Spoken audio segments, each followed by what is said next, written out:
He was at school till 5 o'clock. What? Yeah, almost 5 o'clock. Waiting for the bus? Yeah. What time was he supposed to be picked up? 3:35. An hour and a half? Yeah.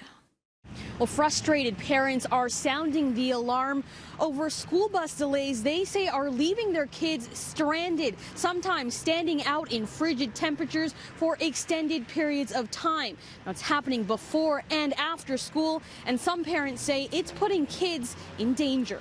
I was in the situation last week where a child I didn't even know, I've never met before, asked me for a ride because she had no other way to get to school and didn't want to be the last one in minus 16-degree temperature waiting at the bus stop.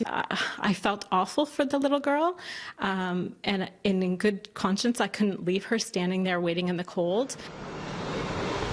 Parents say the delays have been happening daily since the new year, and while they're supposed to be notified if a bus is late, they're usually told too late or not at all, leaving them scrambling to make other arrangements. And the issue stems from a school bus driver shortage. In Peel, about 69 routes are not permanently staffed.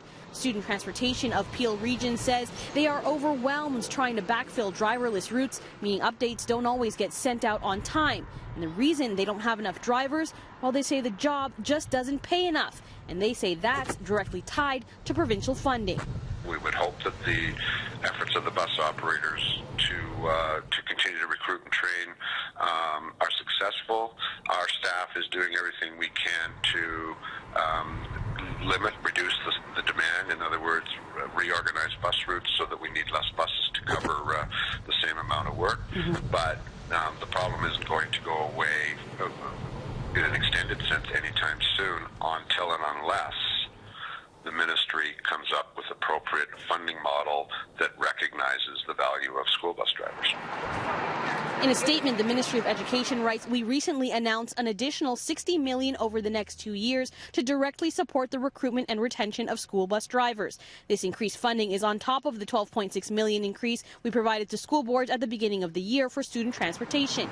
They also point out wages are set by privately owned school bus companies. But the manager of Stop R says he believes the funding isn't enough to cover the actual costs of student transportation. He's concerned about what will happen after 2 years.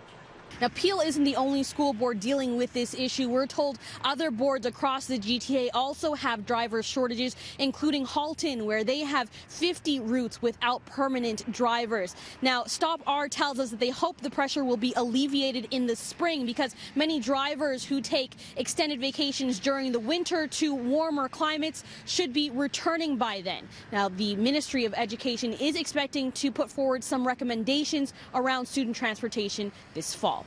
In Peel, Ginella Massa, City News.